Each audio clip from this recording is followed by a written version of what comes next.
This is Sports Charlotte, the podcast about sports in Charlotte. My name is Sarah Boyd, and I'm editor-in-chief of the Charlotte Post.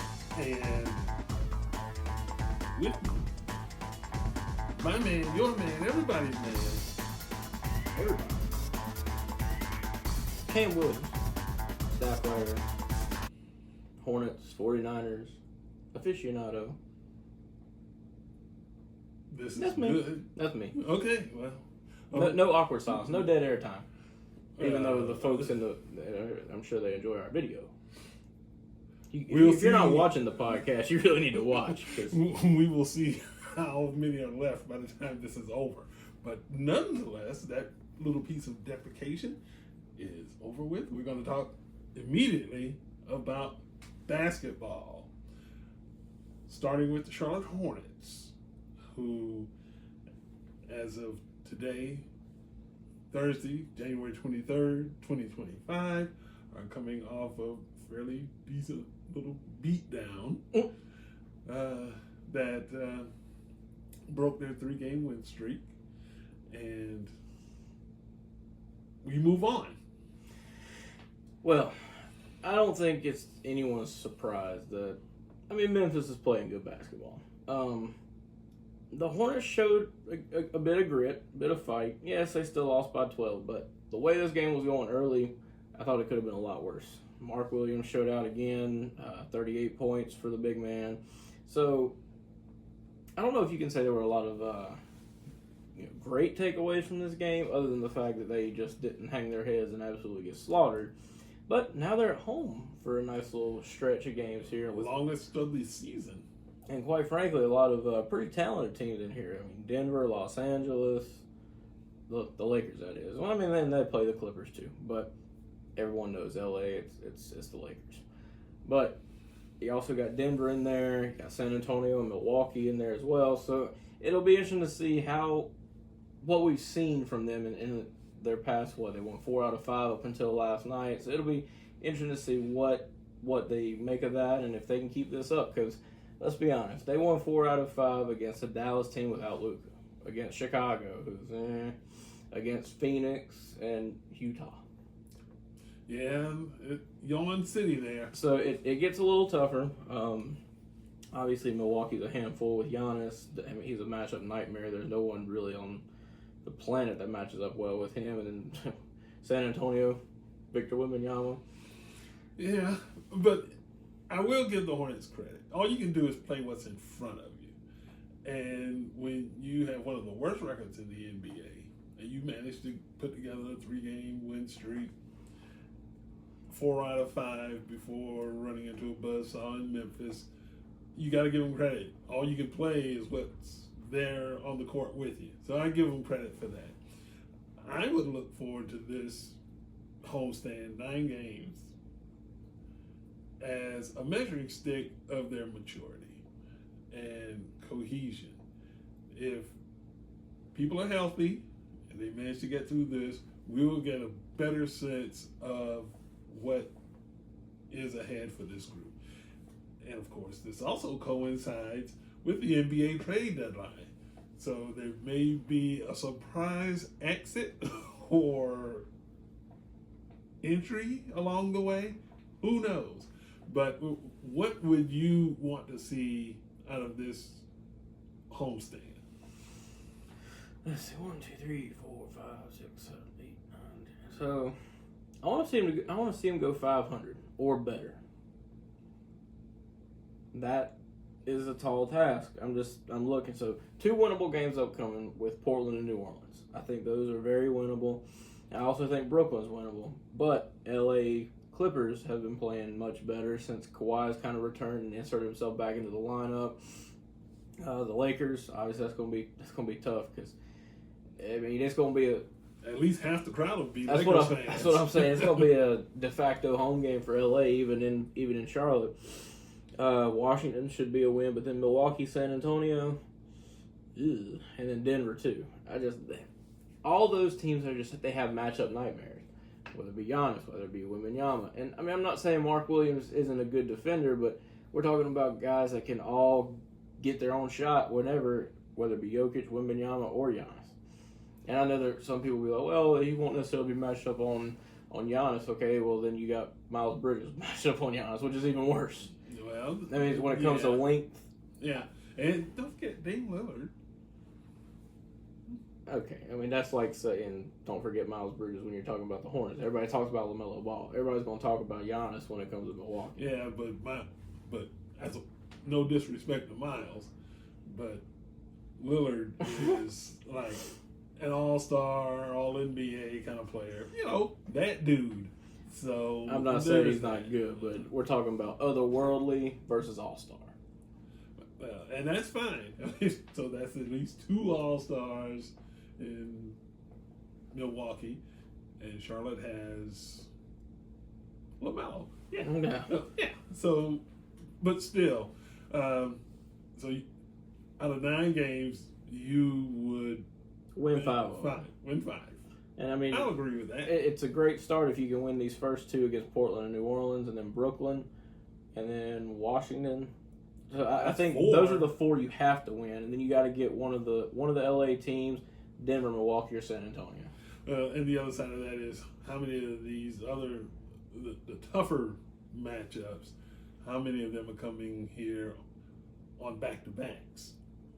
That kind of thing also factors in. What's to say they don't win all 9 of them and get to 20 and 29 just like that? Lickety split. Don't laugh too loud. Miracles are called miracles for a reason. And that would be a very miraculous, wouldn't it? Yeah, it would be. It would be very miraculous. I would think that over 500 for this trip, for the stay at home, would be a real plus. But the wild card to all of this, of course, is the trade deadline. Who, if anybody, gets moved, or who comes in? And that we don't know as of this recording, but it'll be interesting to see. Is there anybody on this roster who is untouchable? Not based on what Jeff Peterson was saying a week or so ago, but I don't know how you could consider trading LaMelo right now. That's bad for business. Yeah. I don't care how you slice that. Yeah, everyone else on the roster, yeah, I think they're very movable, but LaMelo, I think he's going to have to be that untouchable, have that untouchable tag, but time will tell. It'll be good to get out to some games. I know I'll be going to the Saturday game and the Monday game for sure. Ooh, that's a lot of basketball. But you love this stuff. At least that's what you say. Oh, I do indeed. But, man, 9 games, man. 9 games from the 24th to the 7th. Whew. It's all good, though. It's all good.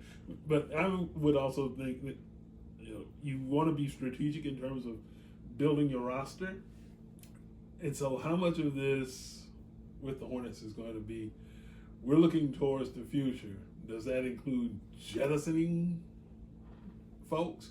Or do we like our core group enough to say, well, that we won't touch, and build through free agency and the draft as opposed to making trades at this point? Well, if you're going to have that core 4 stick around and stay together, you're not getting much trade value from Vasa Micic or Nick Smith Jr. or anybody coming off your bench. So I guess in that regard, you'll have to build from free agency and the draft, because there's no trade value in a lot of these bench players and a lot of these role players and reserves. So They're throw-ins. Yeah, but if you throwing a lot of them. I mean, if you're not getting one of the core 4s, teams are going to look at the Hornets and laugh. So that's just my 2 cents on it. That is true. And so we'll see how that turns out. But at home starting Friday, and 9 home games in all. So we'll see. More basketball. That's all that's going on right now. Besides pro football, but Fair pro football point. in Charlotte's been done for a while. Well, yeah, we've been working on nearly a month of that. But the Charlotte 49ers pulled off a double feature of wins last night to finally break into the win column in the American Athletic Conference. So let's start with the men. And their happy space now has a win after 7 straight losses.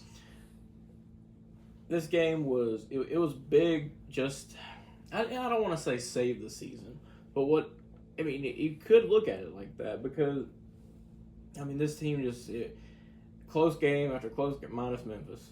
That was not so from the close. start, but close game after close game, and they couldn't find ways to get over the hump. This game they played really well in the first half. It was a little bit up and down, led by 1 at halftime, but then came out in the second half with that same intensity. And it doesn't look like it on the scoreboard. Yes, an 8-point win, but they really dominated that second half. Played really great defense, forced a lot of missed shots, a couple turnovers, but the most impressive stat to me was rebounding. Out-rebounded them 42-29. And Charlotte, coming into that game, had the worst rebound differential in the conference. It was like minus 4.5, minus 4.6, something like that. They out-rebounded them by, 13? That's a good step in the right direction. Mm-hmm. Against a team like USF, who, they've got some big guys down in the middle that can really rebound, but Rosado answered the call. Had 11 rebounds, almost had a triple-double. 1 point shy, 1 assist shy of what would have been a triple-double. First since 1993 for any 49er. But yipes, that close. But nonetheless, you got a big man like that who's dishing out 9 assists. That's big time. Mm-hmm. So it's a good step in the right direction. Can the momentum stay in their favor, and can they reproduce performances like this? That's going to be the main thing. So, beating South Florida 69-61, obviously a good result finally after a bit of a drought there. To me, maybe the most impressive thing about Charlotte basketball, 49ers that is, came from Memphis and Penny Hardaway, who was effusive in his praise, of course. Now, you take that for what it's worth. His team won. So, of course, he was in a good mood and obviously was very gracious. But he seems to believe something that a good chunk of 49ers fans don't believe, that this season can actually be salvaged. Yeah, and the reason I included that quote, it was quite interesting to me how coaches around this league, I don't want to say revere, but they respect Fern's coaching ability. And I think they all realize that the transfer portal hit Charlotte harder than arguably any group of 5, group of 6, whatever it is now, school in the country. You lose 3 players who are all contributing on P4 rosters now and contributing mightily. We're talking about a guy who at Tennessee now is top 10 in the country, top 6 in the country. Igor Milicic contributing to that team. Deshaun Jackson contributing on Iowa State. And so coaches realize, hey, this guy really hadn't had a fair shake because the players have all left. And that comes down to resources. People have to donate to NIL, and I get you love to use the analogy chicken and the egg. So it's like, people aren't wanting to donate to NIL unless they see results, but results can't happen unless people donate to NIL to keep players around. So it's a really darned if you do, darned if you don't situation. But Fern has the X's and O's, but maybe not so much the Jimmy's and Joe's. Yeah, I wanted him to say that. He does it better than I do. So, moving forward, two road games coming up against Temple and UAB. No slouches there. Then they get a chance against Wichita State, who they've already lost to on the road. Then they play Rice. So, it'll be interesting to see these next 4 games. If they can, whether it be 2-2 or 3-1, can they win any of these next 4? What has to happen to make it so? Well, definitely keep the rebounding up. Ball movement was good against South Florida. No one was really forcing up shots. Let's see here, 14 assists. So it wasn't like they were playing iso ball. Oftentimes you see Charlotte getting late shot clock situations. The ball stick to one guy. It's like pass the ball. So I think continue good ball movement. He had 4 players in double figures, and obviously Rosado, who I'd already mentioned, just 1 point shy of being in double figures. I would like to see a little bit more bench production. 3 points off the bench. To beat anybody like that. Well, they beat him through, like I said, good defense and really good rebounding. But yeah, they're gonna have to find some kind of way to get, even if it's like 5 points from this guy, 3 points from this guy, 2 points from this guy. If they could have 12 to 15 points off the bench and then have 60 something from your starting lineup, that is more of a recipe for success than just getting 3. But and they only played 4 guys off the bench. Yeah, and that's the other side of that.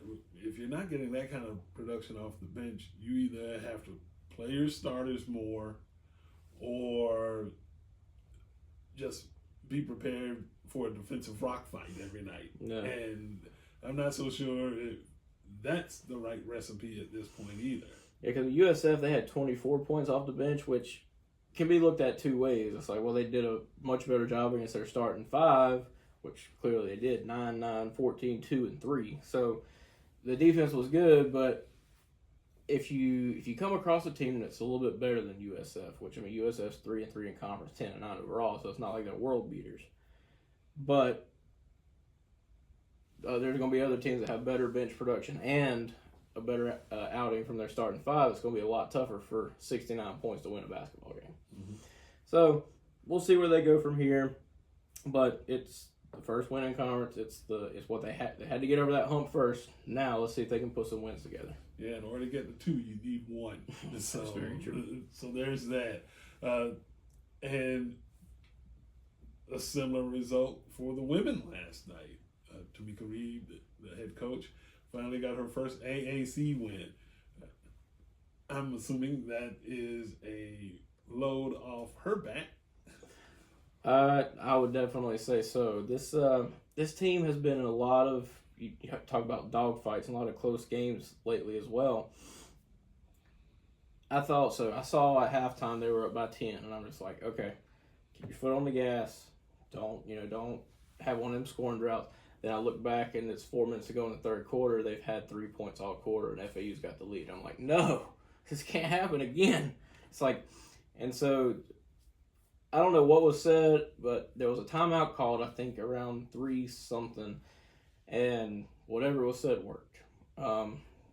Started playing the way they had for the entire first half. I mean, it was tied after 1, but outscored them by 10 in the second quarter. Third quarter, 24-13, but fourth quarter, where games are won and lost, outscored them 24-16, which, I mean, I know Coach Reed has a rule. They like to keep folks at 10 points or lower in each quarter. Well, even so, if you're scoring 20 plus, it's a good recipe. And I think moving forward, she's just going to have to, I think she's found what resonates with this group.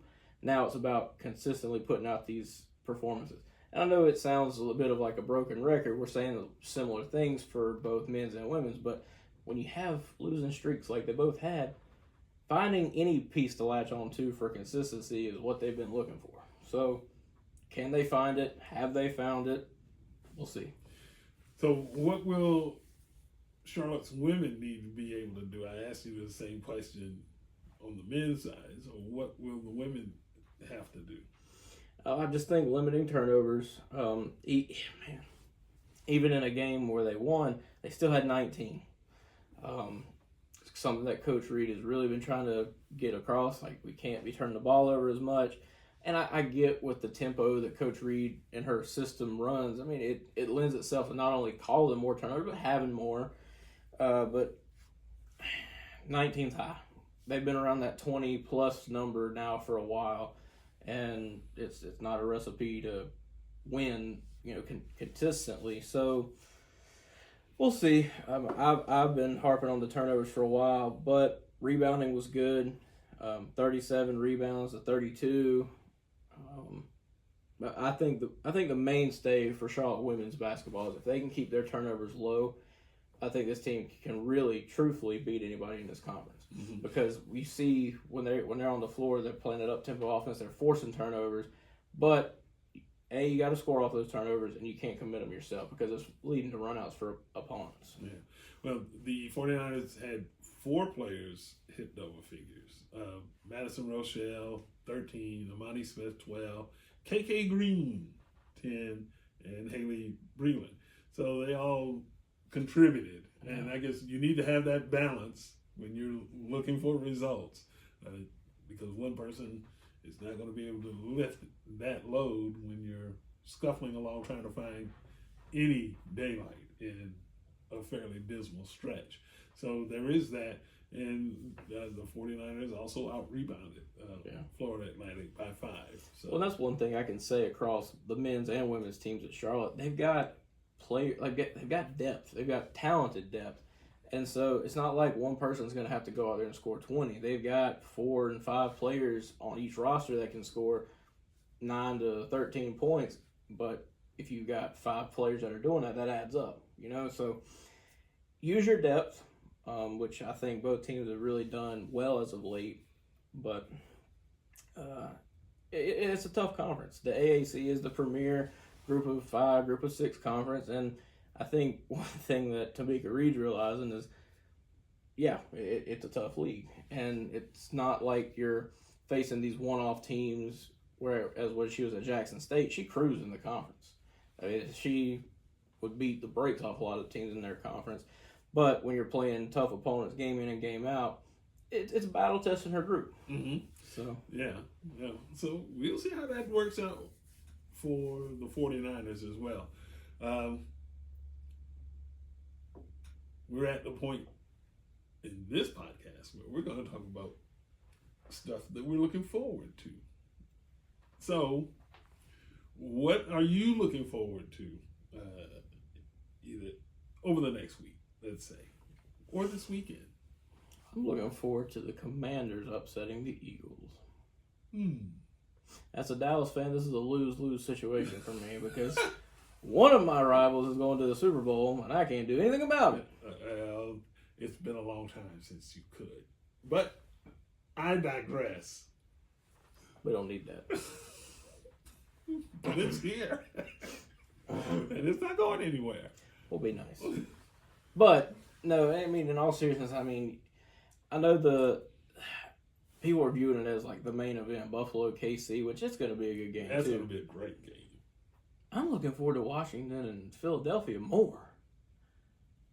Why? I think it just could be a better game. And it's not to say Buffalo and Kansas City is not going to be a good game. It could be, but I just think the Mahomes refs are going to find a way. Well, maybe so. But I think that regardless, both games have the potential to be legitimate, just slobber knockers for different reasons. And one reason in both sides, weather. I'm like, okay, if that weather gets to really be a factor, what strategy or what players will have the biggest impact on the game? To me, this game I like seeing how Jaden Daniels has developed over this season and how, the guy's a rookie. People forget that. He's a rookie with a chance to go to the Super Bowl. And not only does he lead his team in passing, he also leads them in rushing with almost 900 yards and 6 touchdowns. So he's really a do-it-all kind of guy, and in my opinion, he's the best quarterback in this game. That's no offense to Jalen Hurts, just Hurts has not been that kind of player for this team this year. You got a running back like Barkley who's got over 2,000 yards. It's easy to say, here you go. So there's that aspect of it, but I really like the Commanders to cover. I'll say that. They could win this game outright, but I definitely like them to cover 6.5. Yeah. This is a 3-point game on either side, in my opinion. Yeah. Well, I think it'll be a good game. This is Washington's first appearance in an NFC title game since 1991, the Joe Gibbs first administration with the then Redskins. And that hurts even worse to hear that. It should. It just kills me. But I think that'll be a good game. Why do I deal with this? But Kansas City and Buffalo. I think this is the game that a lot of people have wanted to see. They're going to get it. And I wouldn't be a bit surprised if the Bills actually pull the rug from under Kansas City.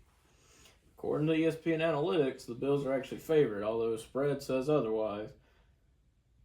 Man, I thought the Ravens and Bills game was tough to pick. This game's really tough to pick.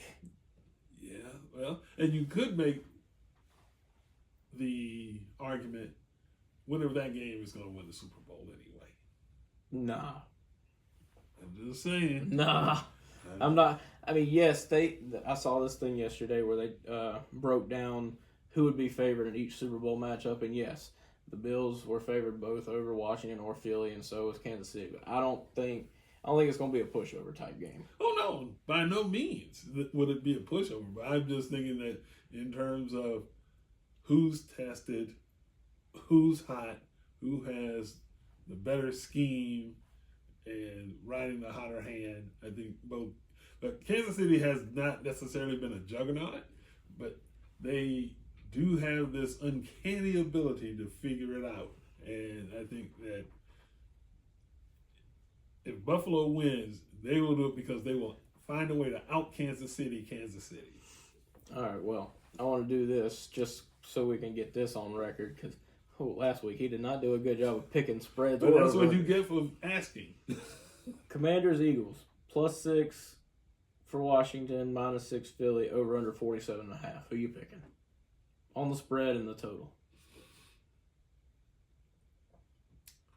I would take Philadelphia.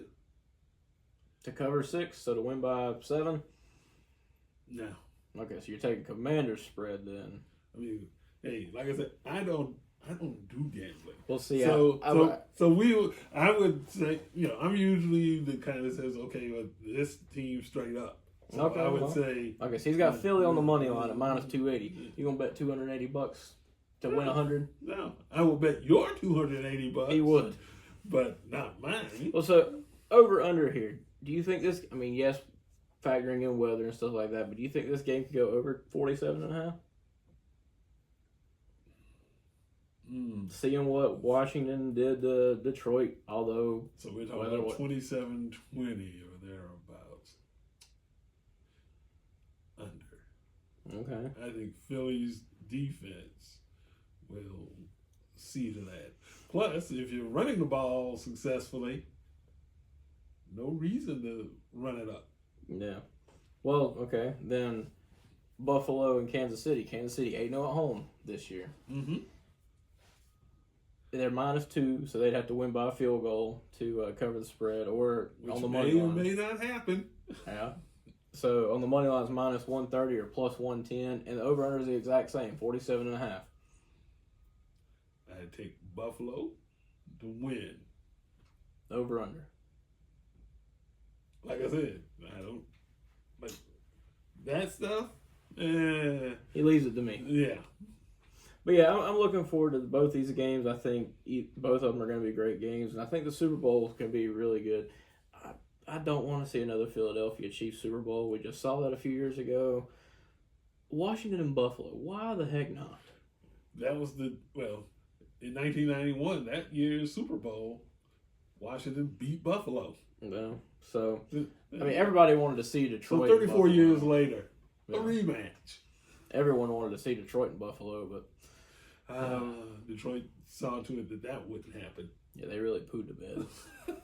But anyway, we're getting long-winded yet again. Yes, and so we're going to leave it right here with one little caveat to go. Support our work. Go to thecharlottepost.com, donate, become a subscriber, or even better, subscribe to our newsletter. Well, maybe that's not better than actual money, but you get the idea. Either way, help us to continue our journalistic mission. And we would appreciate it, regardless of the form that you support us. So newsletters, donation, subscription, we appreciate it all. Go to thecharlottepost.com and work it out.